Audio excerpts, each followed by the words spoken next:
Vamos entonces a presentar a nuestro siguiente conferencista, en este caso Pedro Regueiro. Pedro es socio director de RMA Asesores de Familias Empresarias en Madrid, España. Es una empresa de consultoría en estrategia, operaciones y estructuración de órganos de gobierno de la empresa familiar. Ha colaborado como asesor externo en consejos familiares de diferentes empresas, tanto en Europa como en América. Es experto en procesos de transición generacional en las empresas familiares y ha realizado mediación para la resolución de conflictos dentro de familias empresarias. Su conferencia se titula La transición generacional en la empresa familiar. Con ustedes, Pedro Regueiro. Adelante, Pedro. Muchísimas gracias. Gracias al doctor Enrique Garza por la invitación a participar en este foro internacional de empresas familiares, también al resto de autoridades de la UDEM. Y gracias a ustedes por estar aquí escuchándonos hoy, especialmente escuchándome a mí, que soy el que habla después de comer, y me puedo imaginar cómo se sienten ahora mismo. A mí me ha tocado la gran responsabilidad de despertarles después de una suculenta comida como la que hemos tenido. Espero no aburrirles mucho. Yo estoy aquí para contarles a ustedes mi experiencia diaria en el trato con las familias empresarias. Familias empresarias principalmente de España, de Portugal y de México, y que son la fuente principal de aprendizaje para los profesionales como nosotros. El valor que nosotros aportamos en estas intervenciones es aportar las soluciones que otras familias empresarias han encontrado para sus problemas y ya han pasado por esas situaciones que ustedes todavía no han pasado, pero estadísticamente tienen una alta probabilidad de pasar por ellas. Nosotros trabajamos mucho con la estadística, ¿vale? Juego con ventaja también porque veo que la sesión fluye bien. Y han salido temas muy interesantes en la sesión anterior, temas sobre los que hablaré, en algunos más que en otros, pero reglas del juego, plan a largo plazo, sucesión, educación, comunicación, mecanismos de salida, liderazgo, confianza, todos estos temas saldrán en mayor o menor medida en mi intervención y me pueden interrumpir cuando ustedes quieran. Un breve apunte de estadísticas de transición generacional conocidas por ustedes sobradamente. Son muy similares tanto en España, en Portugal como en México. Solamente un 13% de las empresas familiares alcanzan la tercera generación, muy poquitas en pymes, ese porcentaje es menor todavía, muy poquitas cuentan con un plan de sucesión perfectamente estructurado y desarrollado y aplicado, implementado en la práctica. ¿Por qué creen ustedes que desaparecen tantas empresas familiares y tan pocas alcanzan a la tercera generación? ¿Por problemas operativos del negocio? ¿Por una falta de competencia en el desenvolvimiento normal de la empresa en el mercado? ¿Por una estrategia equivocada?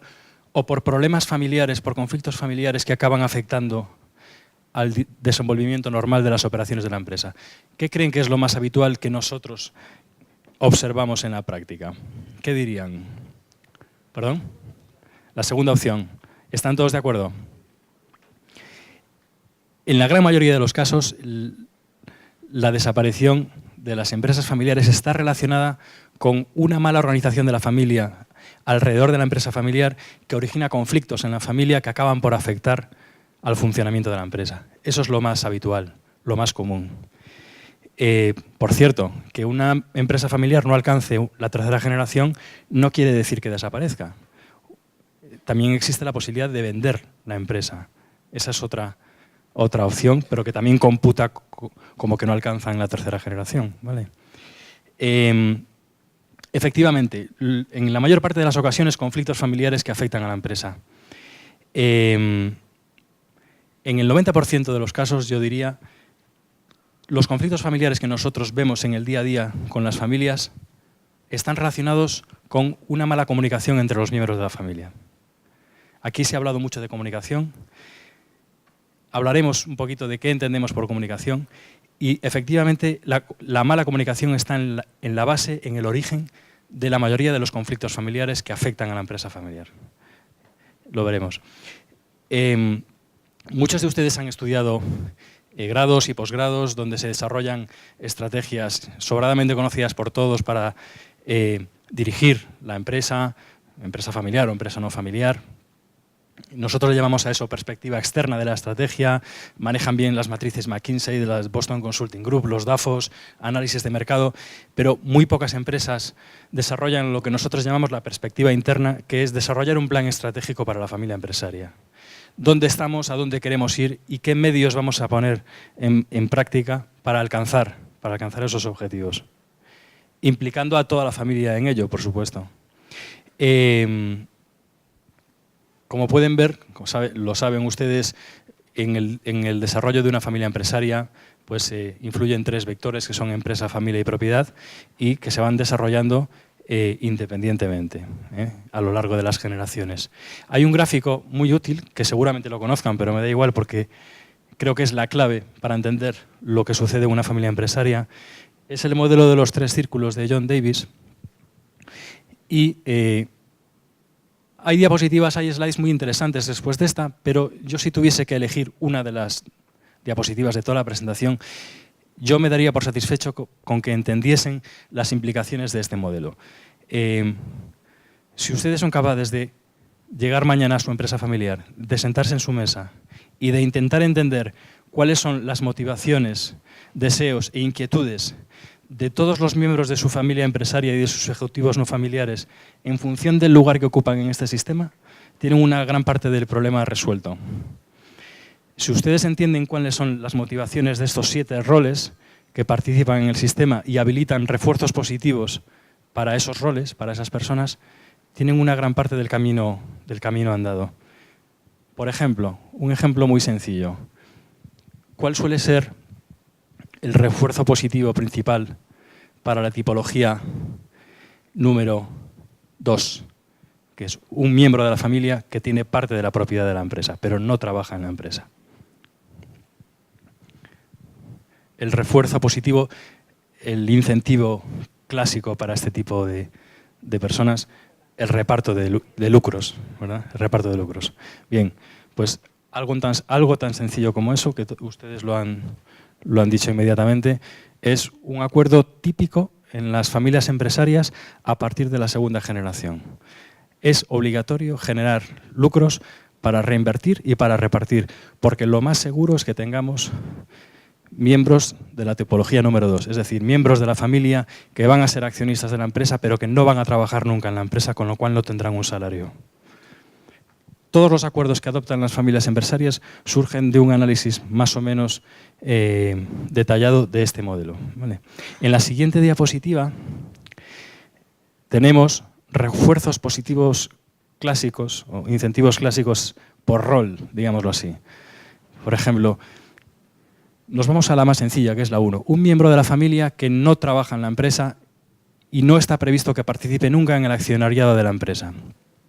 ¿Qué motivación puede tener este miembro de la familia para implicarse de alguna forma en el proyecto familiar? En principio ninguna, aparentemente, ¿no? Pero nosotros observamos que en muchas familias, luego hablaremos un poco de liderazgo, no siempre coincide el líder empresarial con el líder familiar. Y muchas veces la labor del líder familiar, el papel del líder familiar es muy importante.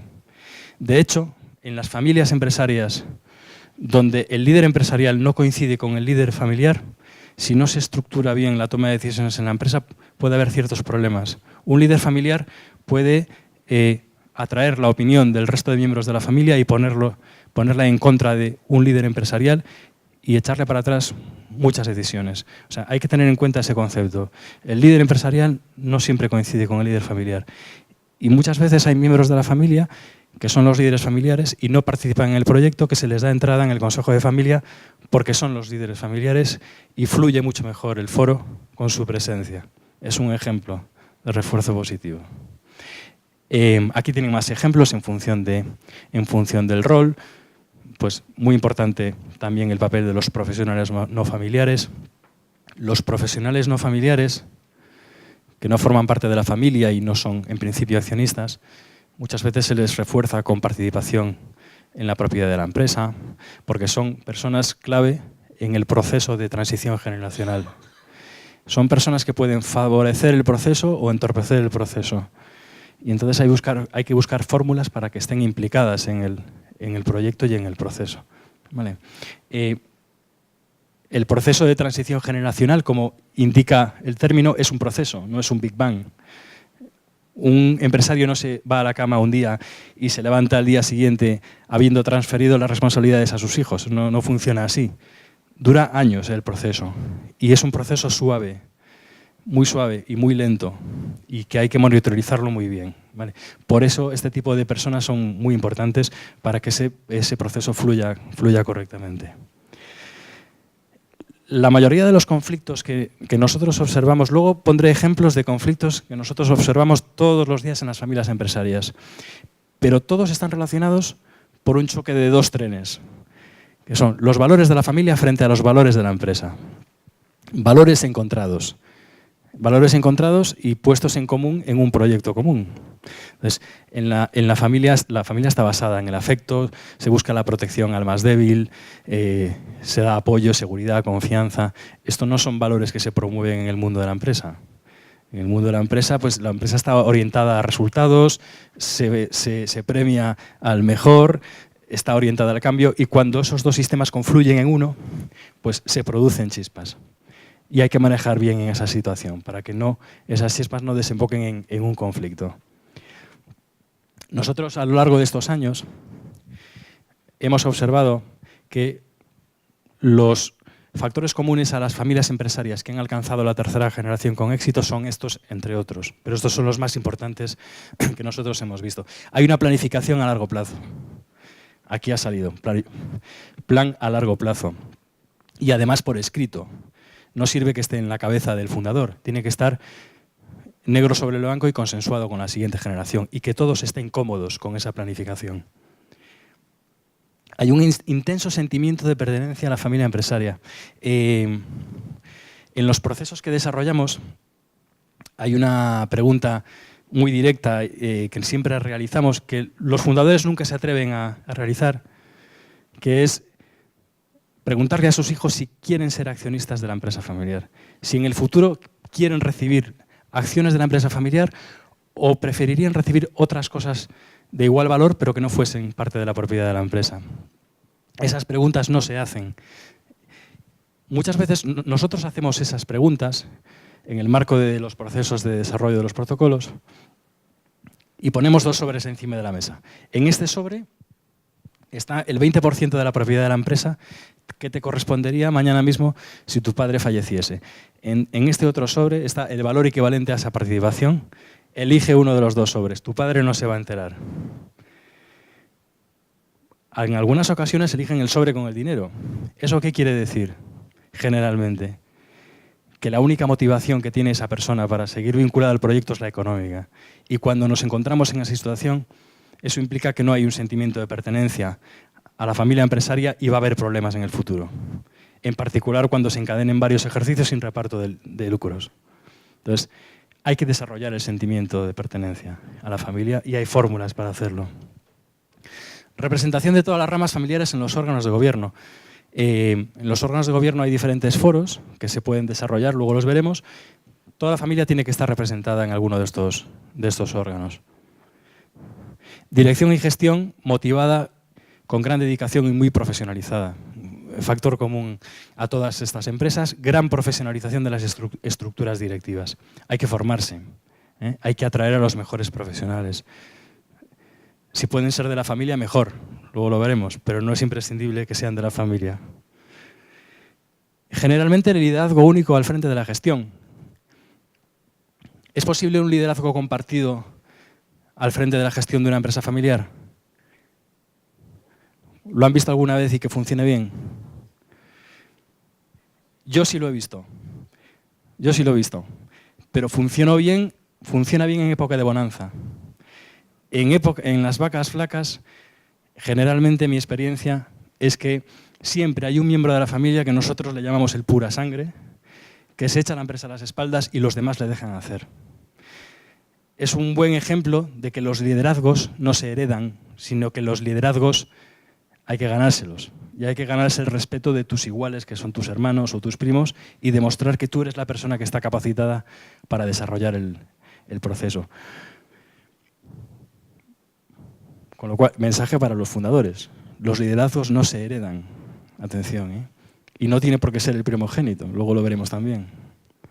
Vocación de reparto de dividendos. A partir de la segunda generación es importantísimo que exista esta política instaurada en la empresa, en la familia empresaria. Familia política comprometida y muy bien informada del proyecto familiar. La familia política es una fuente clásica de conflictos en las familias empresarias, pero hay fórmulas para mantenerlos informados e implicados en el proyecto sin necesidad de darle entrada ni en la propiedad, ni en el trabajo, ni en los órganos de gobierno, por supuesto, y que se sientan involucrados en el proyecto. Luego veremos la asamblea familiar, que es un órgano habitual donde se le da entrada e información a la familia política. Y por último, unos foros de comunicación estables y muy bien profesionalizados, específicamente hablando del Consejo de Administración y de Familia.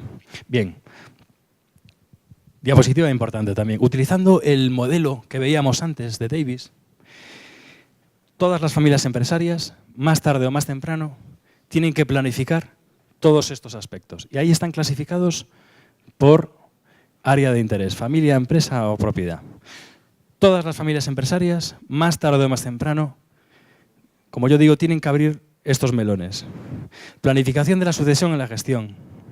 Por ahí salió antes. ¿Quién va a mandar en la siguiente generación? ¿Va a mandar una única persona, que va a ser un hijo mío? ¿Va a haber un liderazgo compartido de todos mis hijos? ¿No va a haber miembros de la familia al frente de la empresa y vamos a profesionalizar al máximo la dirección de la empresa? Es un tema que hay que hablar. La sucesión generalmente es una fuente de conflictos porque hay una tendencia importante a hacer nombramientos a dedo de sucesores. Y como decíamos antes, la sucesión es un proceso en el que una persona tiene que ganarse la posición y el respeto del resto de miembros de la familia. En España es muy habitual, aquí supongo que también, cada vez lo es menos, que si en un grupo de iguales, en un grupo de hermanos incorporados al trabajo, hay una probabilidad muy elevada de que el primogénito sea el líder de la siguiente generación o se le asigne esa responsabilidad. Y si es hombre, mucho más. Pues todavía es una sociedad muy machista, la española y portuguesa, y en las empresas familiares se observa esa situación. Hay que hablar sobre eso. Elección del líder de la siguiente generación. No siempre coincide el líder familiar con el líder empresarial. Y hay que hacer ese análisis para diseñar unos buenos órganos de gobierno y que funcionen bien. Hay que ver qué rol ocupa cada miembro de la familia. Mejora de la comunicación. Esto está detrás de todo.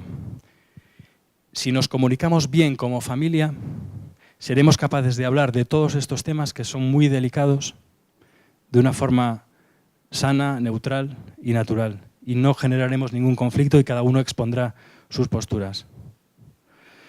Estructura organizativa en la siguiente generación. Sistemas retributivos.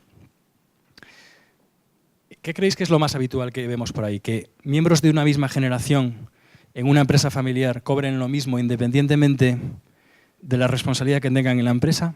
¿O que exista una diferenciación por responsabilidad, categoría y puesto? ¿Qué creéis que vemos más habitualmente? Lo segundo, igual.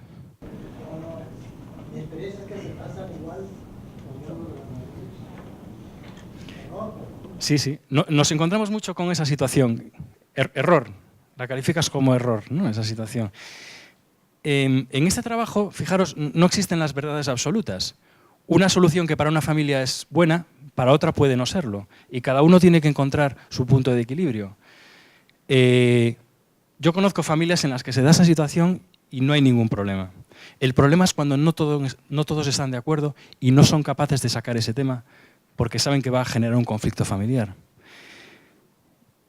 Muchas veces son conscientes de que no pueden tratar ese tema y si utilizan vías indirectas para resolver ese problema, como por ejemplo es el diseño de sistemas de retribución variable en función de objetivos. fantástico, todos cobramos igual, pero vamos a establecer un sistema de incentivos de forma que yo, que soy el director general, si yo cumplo mis objetivos, automáticamente mi sueldo se incrementa un 30% y me diferencio de ti, que estás en el almacén moviendo cajas. A veces se utilizan esos mecanismos indirectos. Es un problema habitual. Reglas de incorporación, evaluación, remuneración y despido de familiares. ¿Se puede despedir a un hijo de una empresa familiar? ¿Es posible?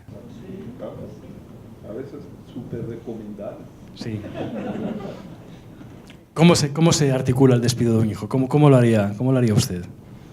Simplemente a veces el hijo no tiene el perfil del puesto y si es un hijo bien formado es el primero que dice yo solo me retiro porque no estoy para este puesto.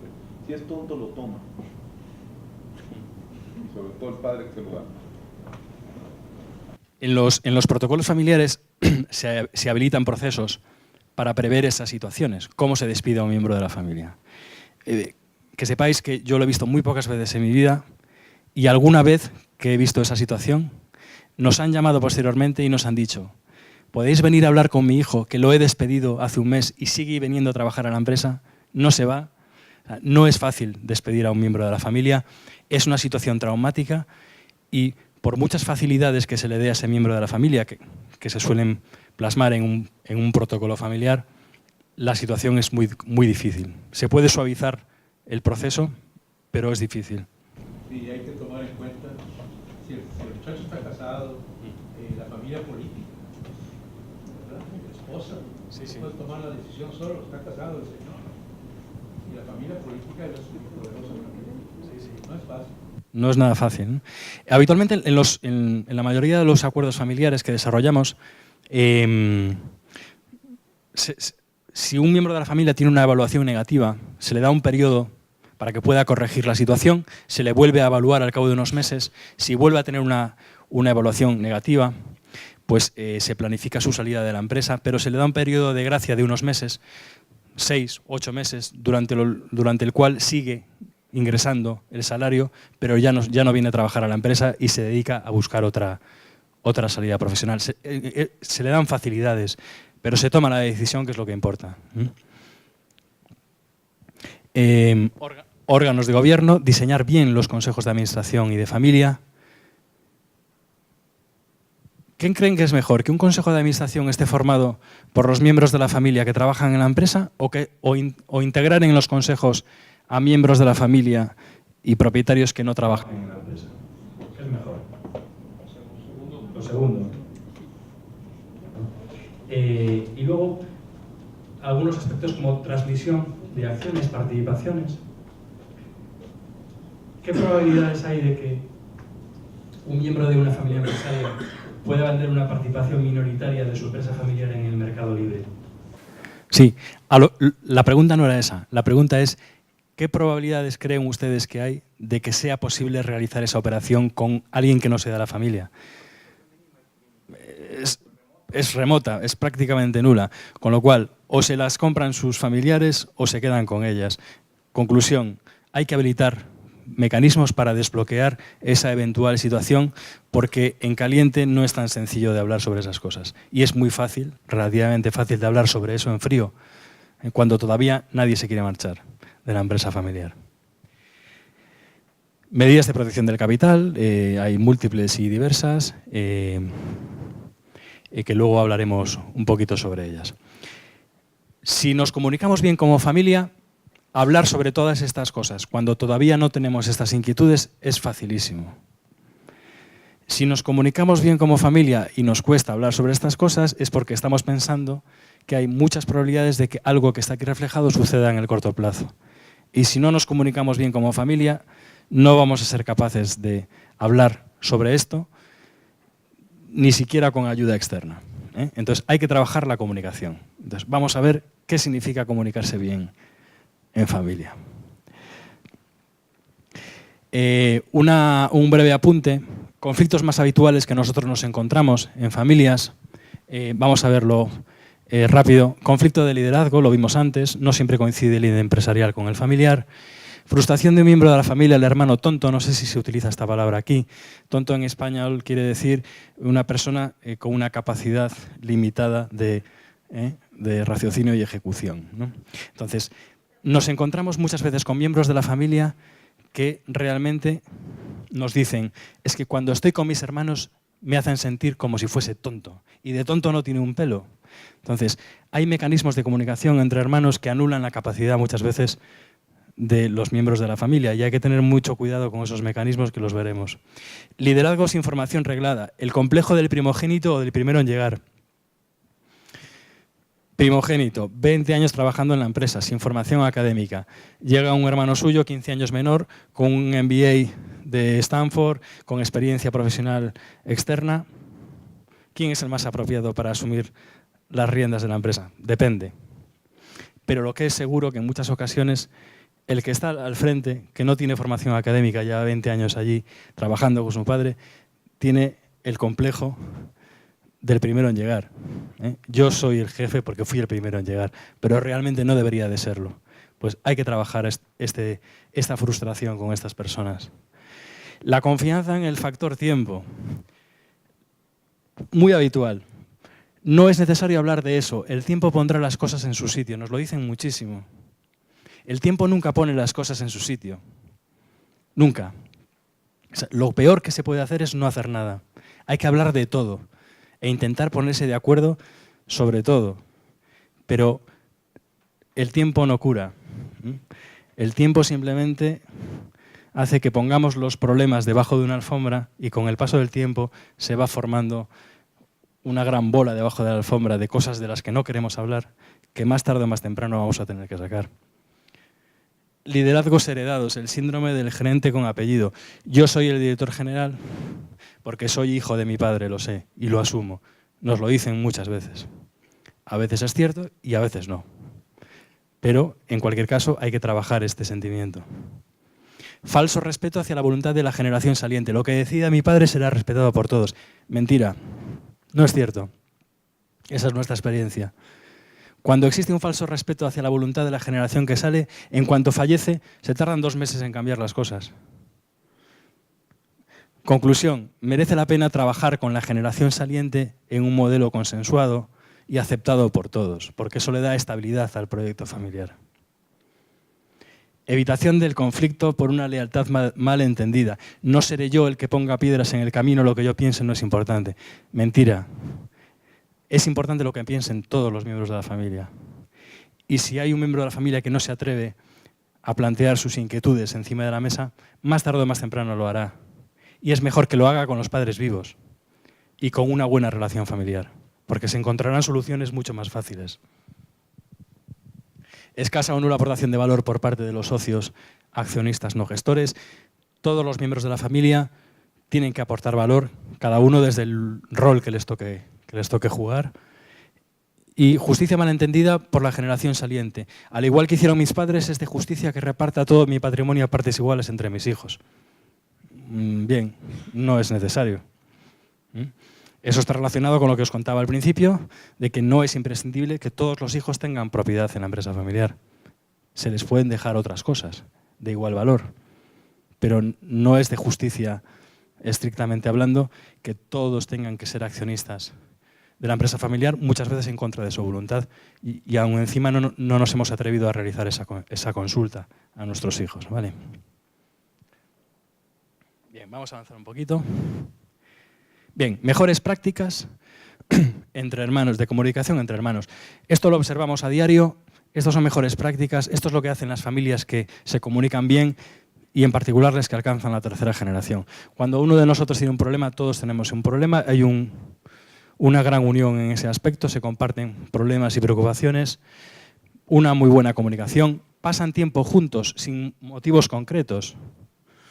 Muchas veces preguntamos en las familias, ¿pasáis tiempo juntos? Sí, nos vemos el domingo en casa de mamá, comemos juntos y es una cultura establecida ya en mi familia.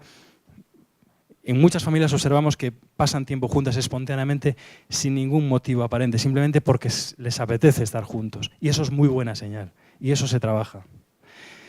Nuestras reuniones familiares son muy divertidas, muy buena señal. Buena relación con la familia política.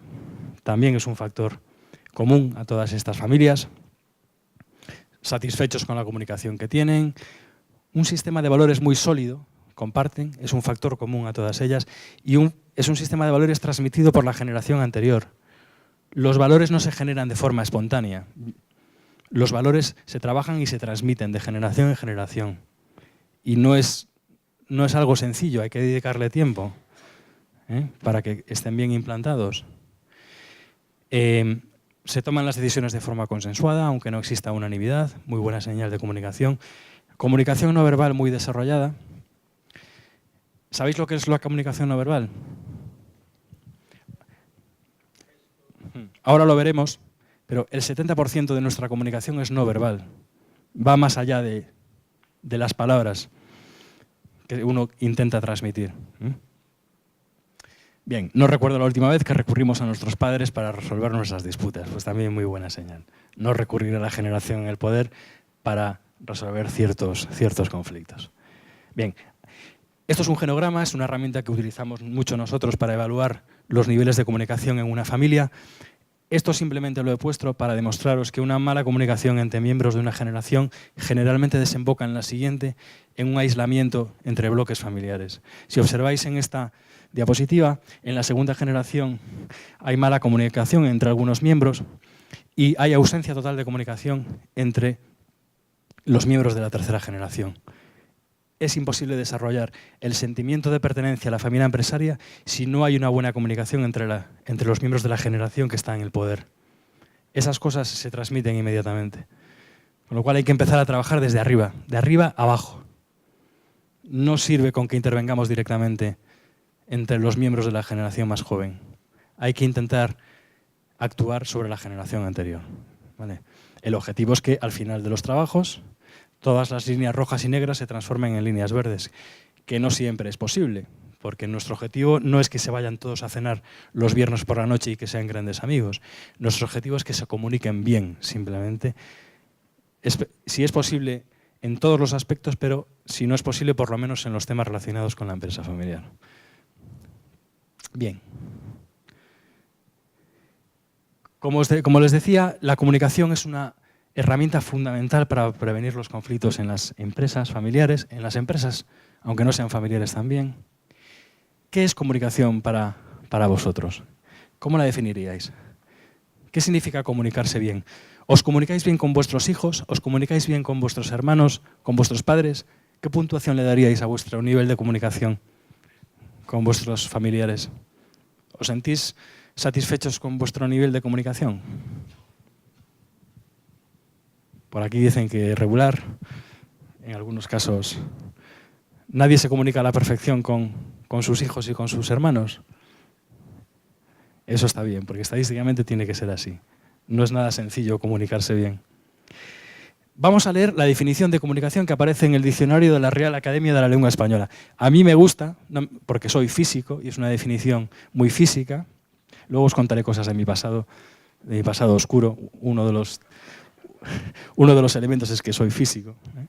La comunicación es un fenómeno natural en todo el universo. Aporta a su receptor un paquete de energía compatible con su sistema de transacción de cargas, beneficiándole en alguna de sus capacidades. Son turbulencias y ondas atmosféricas que actúan a escalas espaciales y temporales muy grandes. Esto es comunicación. ¿Os parece que esto es comunicación? Bueno, vamos a avanzar un poquito. Esto es un mensaje mucho más sencillo, que lo estudiábamos todos en la educación en general. Hay un código, un emisor, un mensaje, un receptor, un canal y un contexto. Esto está mucho mejor. Ya estamos aterrizando la idea. Comunicación es hacer a otro partícipe de lo que uno tiene o conoce. Compartir conocimientos, sentimientos y propuestas. Esta ya me gusta más. Esta es más clara, ¿a que sí? Para nosotros, comunicación en la empresa familiar es emoción. Es aprender a interpretar y a despertar las emociones adecuadas en los momentos adecuados y en los foros adecuados. Gestionamos muy mal las emociones de los miembros de nuestra familia, de nuestros hermanos, de nuestros padres, de nuestros hijos. No conectamos bien en ese sentido y hay que aprender a interpretar las emociones y desarrollar ciertas habilidades que nos permitan hacerlo bien. La comunicación en la familia empresaria como decíamos antes, es un choque de dos trenes. El estilo de comunicación en una familia es diferente al estilo de comunicación en una empresa. En la familia es afectiva, informal, implícita, está condicionada por la historia familiar. Estos son atributos que definen la comunicación en una familia. No tienen nada que ver con el tipo de comunicación que hay en una empresa, que es muy operativa, formal, explícita. Y en una empresa familiar, esos dos patrones de comunicación chocan violentamente y se produce el conflicto. ¿Alguna vez habéis visto este diagrama? Muy rápidamente. Generalmente de lo que nosotros pretendemos decir o comunicar a lo que contesta nuestro interlocutor después de haber interpretado el mensaje que le llega, hay un gap importante, de forma que se va perdiendo información por el camino.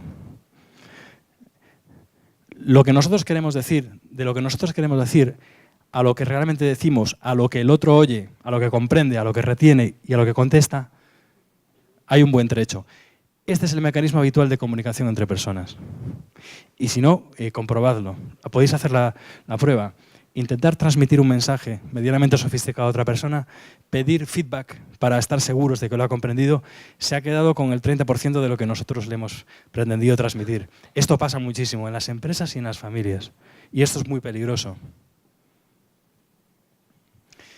Para tener una comunicación efectiva, son algunos tips para tener una comunicación efectiva entre miembros de una familia. ¿Cómo podemos estar seguros de que nuestro mensaje ha llegado correctamente a nuestro interlocutor? Pidiendo feedback, solicitando respuesta. ¿Has entendido lo que he intentado transmitirte? No solemos pedir feedback habitualmente.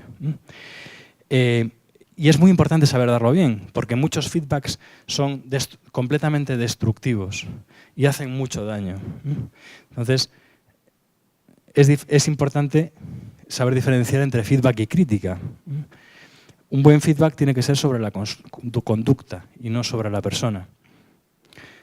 Es muy diferente decir que tu actitud me ha parecido hipócrita a decir que tú eres una persona hipócrita, a que no es lo mismo. Bien, el feedback sobre la conducta, no sobre la persona. Descriptivamente, no evaluativamente. Específica, no en general. Vamos a ceñirnos al hecho en concreto. Hay que analizar los para qué, y no los por qué. ¿Qué diferencia hay entre para qué y por qué? ¿Qué le sugiere? ¿Para qué has hecho esto? ¿Por qué has hecho esto? ¿Qué diferencia hay?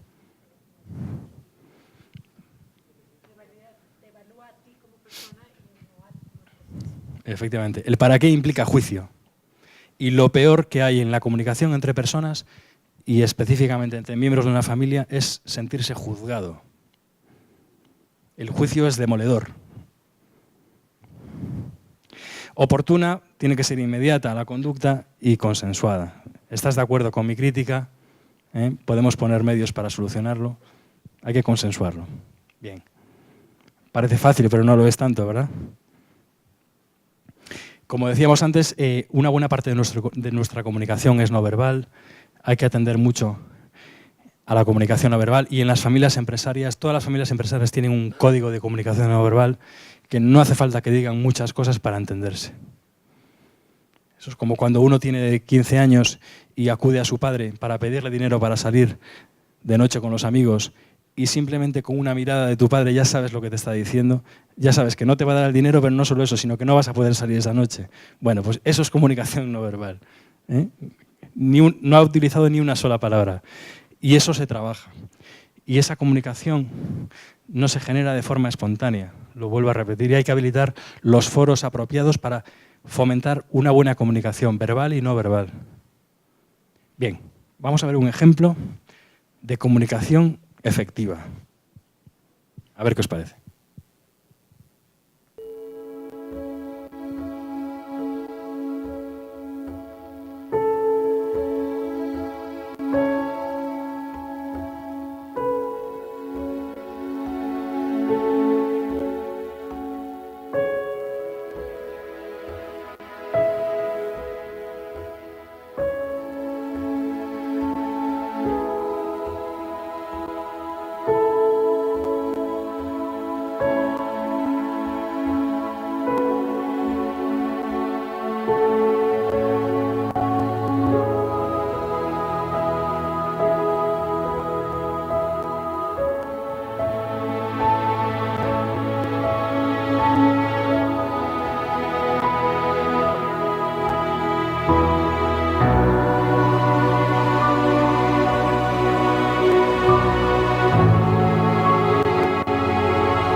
¿Qué les llama la atención de este anuncio de televisión? Ni una sola palabra. Comunicación no verbal. ¿Transmite bien el mensaje o no? ¿Hacía falta que pusiese al final el mensaje en inglés de que nos pongamos el cinturón de seguridad? ¿Hacía falta? ¿Todos habían entendido el mensaje que pretendía lanzar el anuncio? Una buena comunicación. Perfecta, yo diría. Bien, vamos a avanzar un poquito. Vamos a avanzar un poco, que estamos mal de tiempo. Es muy importante no juzgar a las personas cuando nos comunicamos con ellas. En nuestro trabajo es especialmente importante. Comí con una persona hoy que es coach, se dedica a hacer coaching. Yo soy coach también, ejecutivo. Los coaches no juzgamos. Escuchemos lo que escuchemos y no es fácil no juzgar. A que en nuestra vida diaria juzgamos, estamos continuamente juzgando a nuestros hermanos, a nuestros padres, a nuestros hijos, muchas veces sin la información adecuada, ¿no? Hay que diferenciar entre hechos, juicios y creencias. Un hecho es que yo mido 1,73 de estatura. Un juicio es que soy bajito. Una creencia es que yo no puedo jugar en la NBA. ¿Entendida la diferencia? Y muchas veces las creencias demolen las ilusiones de la siguiente generación. No sé si ustedes han visto una película que se llama En búsqueda de la felicidad, de Will Smith. ¿La han visto? Hay una escena que es que está Will Smith con su hijo en la cancha de baloncesto y el hijo está tirando a canasta. Y Will Smith le dice, no te quiero ver aquí día y noche lanzando a canasta. Yo también lo hacía y yo nunca fui bueno al baloncesto. Tú no vas a vivir del baloncesto, con lo cual no malgastes tu tiempo en lanzar la pelotita a la canasta. Entonces, el hijo pone esa cara que ponen los hijos cuando le destrozan las ilusiones, yo tengo 2, y se marcha a una esquina y tira la pelota por el aire. El padre, Will Smith, se da cuenta de lo que había hecho y le dice, nunca dejes que nadie te diga que no puedes hacer algo. Los que te dicen eso son porque ellos no han sido capaces. Bien. Estaba generando en su hijo una creencia limitante. En las familias empresarias constantemente estamos generando creencias limitantes en el resto de miembros de la familia.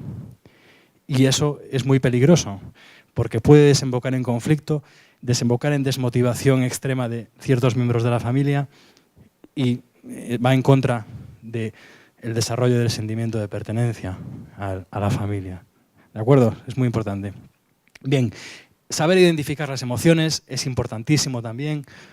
Un mismo hecho, 2 emociones contrapuestas. El hecho es un gol, un penalti marcado, emociones contrapuestas. Barthez y Cannavaro creo que es. Es un buen ejemplo de cómo un mismo hecho provoca emociones contrapuestas. Y esto a diario lo observamos en nuestra comunicación entre personas. Estos son ejemplificaciones extremas para entender bien el concepto. Voy a poner una imagen un poquito desagradable. Si a alguien le molesta, la retiro inmediatamente. ¿Qué emociones despiertan estas imágenes en ustedes? Pues es un niño en la India bebiendo leche de un bol del cual están bebiendo ratas al mismo tiempo. Sensación, ¿qué emociones les despiertan? Asco, dolor, pobreza, tristeza, curiosidad, muy bueno. Un mismo hecho, emociones diferentes frente al mismo hecho. Esta la he puesto porque yo no soy de Pamplona, pero soy corredor de encierros desde hace poco y yo cuando veo esta imagen despierta en mí la adrenalina y me encanta, pero seguramente pues en ustedes despierte pues emociones como miedo, ¿qué más? ¿Qué más emociones despierta? Estupor, estupidez. Efectivamente, estupidez es una de las más dichas cuando pongo esta imagen. Solo se entiende en España. Pero efectivamente es completamente irracional el evento. Siempre que llegamos a una familia, para trabajar con una familia empresaria, absolutamente todos los miembros de la familia se encuentran en uno de estos 4 estados. Aceptación, ambición, resignación y resentimiento. Estamos en una situación de resentimiento cuando no podemos cambiar algo y no lo aceptamos. En una situación de resignación cuando lo podemos cambiar y no lo aceptamos. Estamos en una situación de aceptación cuando no lo podemos cambiar y lo aceptamos. Y estamos en situación de ambición cuando lo podemos cambiar y lo aceptamos. Nuestro trabajo con las familias empresarias, mientras planificamos el futuro, es conseguir que todos los miembros de la familia pasen de estados de resentimiento y resignación a estados de aceptación y ambición. Y hay herramientas para conseguir eso. Son los estados óptimos para los miembros de una familia empresaria. ¿En qué estado están estas personas? Son marroquíes intentando saltar la valla de acceso a España para llegar a un mundo mejor, en teoría. Ambición, están en un estado de ambición absoluta. El pueblo judío. Resignación. Los padres de José Antonio Blanco, un concejal del Partido Popular asesinado por ETA hace unos años, en el juicio de los ejecutores de su hijo. ¿En qué estado se encuentran? Los ejecutores son los que están dentro de la urna de cristal. Resentimiento. Resentimiento. Bien, pues es muy útil tener en mente estos estados porque cuando uno analiza su familia empresaria siempre es posible ubicar a todos los miembros de la familia en uno de estos 4 estados, más o menos. A veces hay estados mixtos, pero es importante ser consciente de las inquietudes, de los deseos y de la situación en la que se encuentra cada uno de los miembros de la familia para darle correcto curso. Y eso se hace en un proceso estructurado, generalmente. La estructura de órganos de gobierno que habitualmente resulta más efectiva para favorecer la sucesión es esta. La hemos visto antes, ha salido en las intervenciones anteriores. En las empresas familiares es muy importante habilitar una estructura paralela de gobierno que tenga en cuenta asuntos familiares. Decisiones empresariales, pero que tengan una gran trascendencia familiar. De esta forma, al igual que tenemos una asamblea de socios o asamblea general de accionistas, se habilita en las empresas familiares un foro que se llama Asamblea Familiar, donde se le da participación anual generalmente a la familia política también, para que esté perfectamente informada e integrada en el proyecto. El Consejo de Familia es un foro paralelo al órgano de administración, que no tiene por qué ser un consejo de administración, puede ser una administración única o mancomunada o solidaria por parte de varias personas, pero el Consejo de Familia trata temas empresariales que tienen una gran trascendencia familiar. Por ejemplo, el despido de un miembro de la familia. Es un tema empresarial, pero tiene una gran trascendencia familiar. Y en el Consejo de Familia muchas veces están integrados los roles que veíamos al principio, que no tienen participación en el Consejo de Administración y en la toma de decisiones operativas de la empresa. Es un foro que se utiliza para darle entrada a este tipo de miembros de la familia cuya aportación puede ser valiosísima. Una pregunta. ¿La diferencia contra los órganos formales de la administración es por materia o por facultades?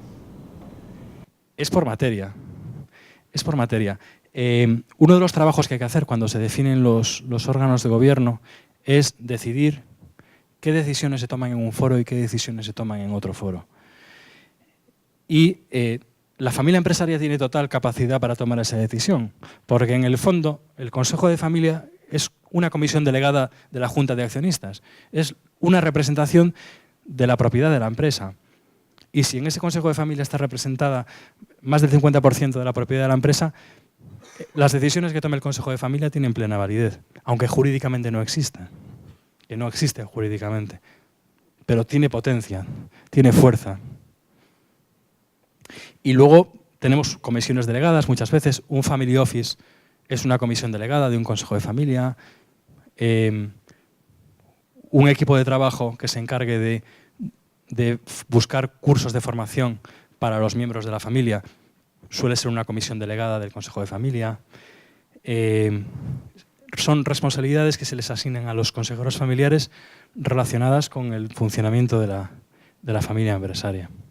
¿Vale? La revisión del protocolo familiar suele ser también encargado a una comisión delegada del Consejo de Familia. etcétera. Vale, esta es la estructura que habitualmente funciona y la relación entre ambas patas la regula el protocolo familiar o los acuerdos familiares, como queramos llamarles.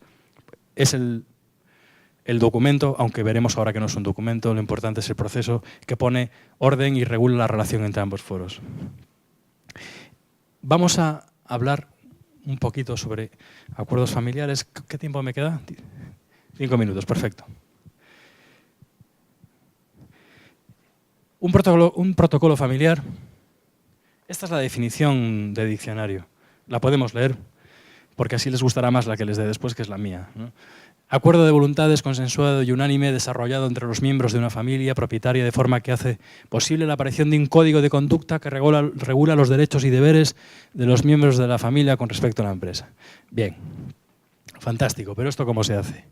Bien, un protocolo familiar es un proceso que dura meses, durante los cuales una familia empresaria pone encima de la mesa absolutamente todos los temas que hemos visto y algunos más, y se adopta una posición consensuada sobre ellos. Pero consensuada de forma realmente consensuada, de forma profunda, para evitar que se cierre en falso el proceso. Todos los acuerdos a los que llega una familia durante ese proceso se ponen por escrito y el resultado es el librito que llaman protocolo familiar, pero el protocolo familiar es el proceso, no es el documento.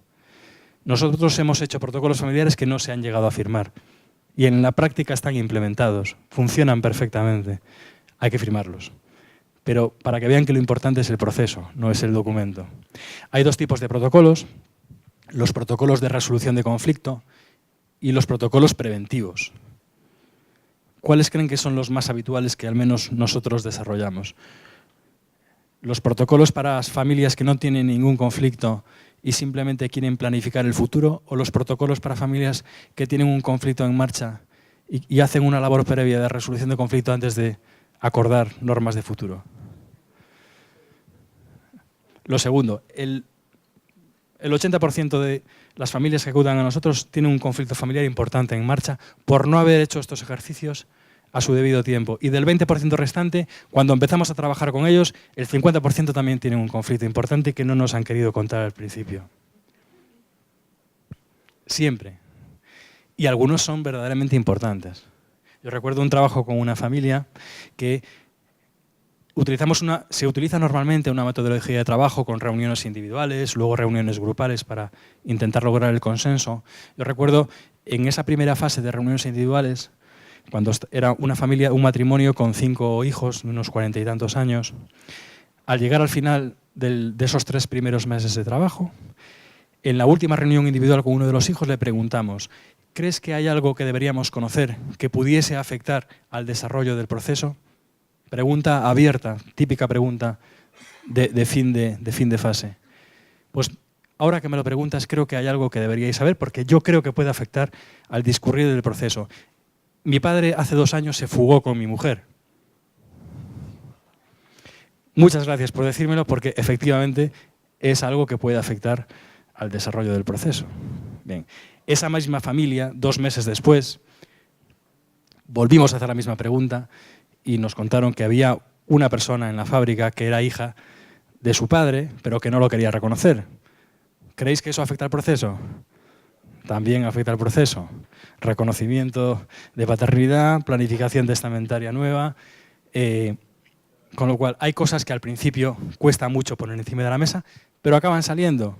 Entonces, en los protocolos familiares son procesos tan intensos y que son se ponen encima de la mesa tantas emociones que acaba saliendo todo. Pero son procesos difíciles que hay que afrontar con serenidad y con consciencia.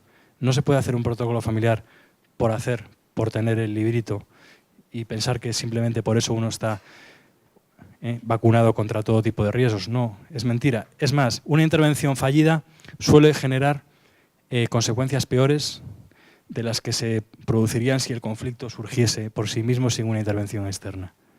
Una pregunta, por favor. Cuando usted está usando mucho el verbo consensuar, sí, tiene que quedar claro que consensuar no es que se haya votado por mayoría. Consensuar, ¿qué es? diferencia. Podríamos llegar a un protocolo y por mayoría, 7 dijeron que sí y 3 que no, por mayoría no. Usted ha venido usando la palabra, el verbo consensuar. Sí. ¿Qué implica?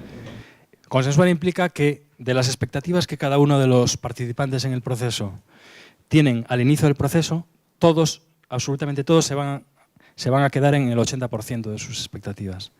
Todos tienen que renunciar al 20% de sus expectativas. Es imposible satisfacer al 100% los deseos de todos los miembros de una familia empresaria. Y si empezamos con esa premisa, es mejor no empezar. Todos tienen que estar dispuestos a ceder en algo. La pregunta es en qué estás dispuesto a ceder y en qué no. Y ese es el proceso que se desarrolla. Es unanimidad, pero cada quien sacrifica un poco. El consenso... En el otro dice 7 a favor, 3 en contra, pues 7 ganó, ¿verdad? Claro. No. El consenso implica sacrificio de posturas, de un porcentaje determinado de ellas. También por parte de los fundadores, no solo de los que vienen después. Una pregunta, en base a la experiencia o la práctica de ustedes, si los protocolos familiares establecen mecanismos sancionadores o es únicamente moral. En muchos casos se establecen cláusulas de penalización por incumplimiento. Mi experiencia al respecto es que si el proceso está bien hecho no se suelen incluir ese tipo de cláusulas.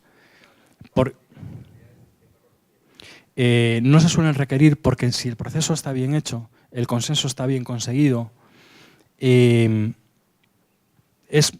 extraño que un miembro de la familia se plantee qué pasa si se incumple el documento. Puede suceder. Yo he visto incumplimientos muchas veces de protocolos, pero no se suele plantear en el momento, cuando la sensación es que el consenso está bien alcanzado. A lo mejor surge posteriormente esa inquietud, pero no en el momento. Lo que sí he visto es que en esos casos que le preocupan a él, que menciona él, es mejor prever consecuencias del incumplimiento que aspirar a un cumplimiento forzoso. Porque un cumplimiento forzoso del incumplimiento es desgarrador en la familia. ¿Forzoso en qué sentido? En el de que, tienes que cumplirlo en primer lugar porque ya fue tu cumplimiento. Bien, vamos a eso. Un protocolo familiar tiene 3 grandes bloques, y termino ya.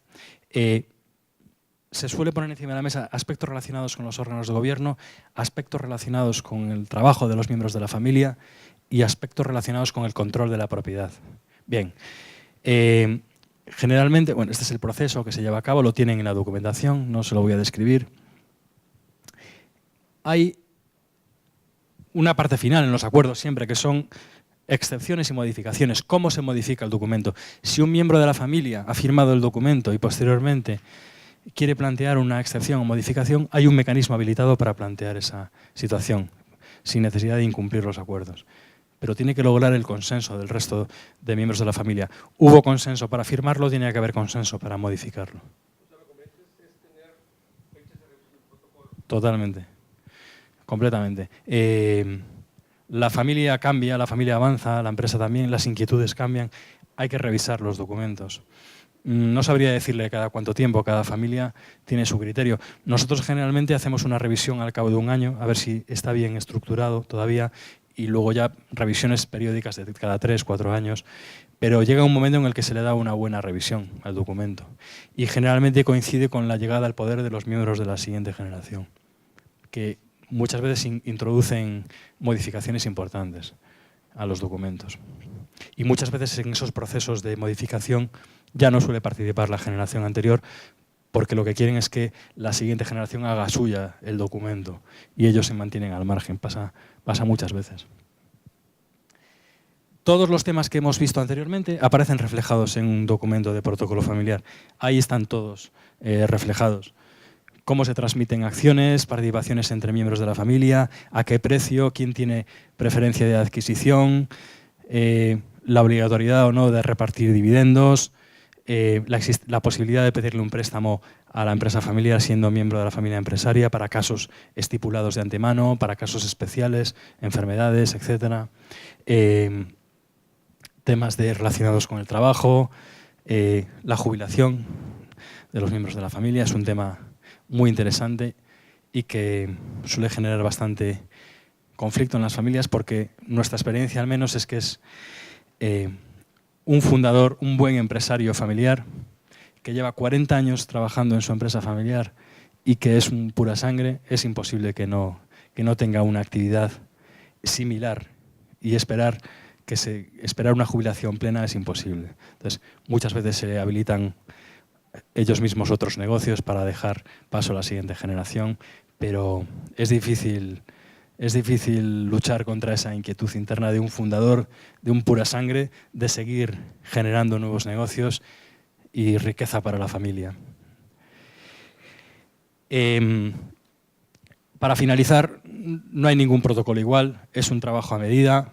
Las inquietudes de las familias suelen ser las mismas, pero la solución que cada familia aporta a sus inquietudes son distintas y pueden ser más o menos sofisticadas, pero lo importante es que la familia esté de acuerdo en la solución que se adopta finalmente.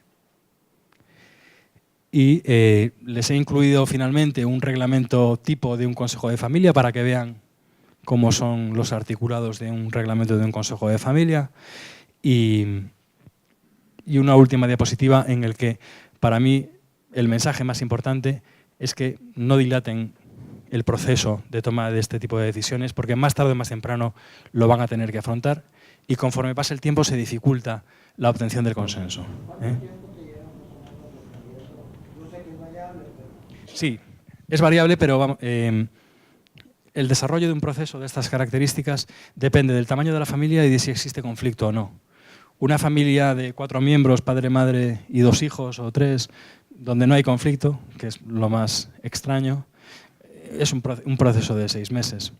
Un proceso con conflicto en una familia desarrollada con muchos miembros familiares, pues hemos llegado a tardar 2 años. Pero depende del número de miembros y del nivel de conflicto que exista. Conclusión, hagan trabajos preventivos porque son más rápidos y, consecuentemente, más baratos. ¿De acuerdo? Muchísimas gracias por su atención y estoy a su disposición.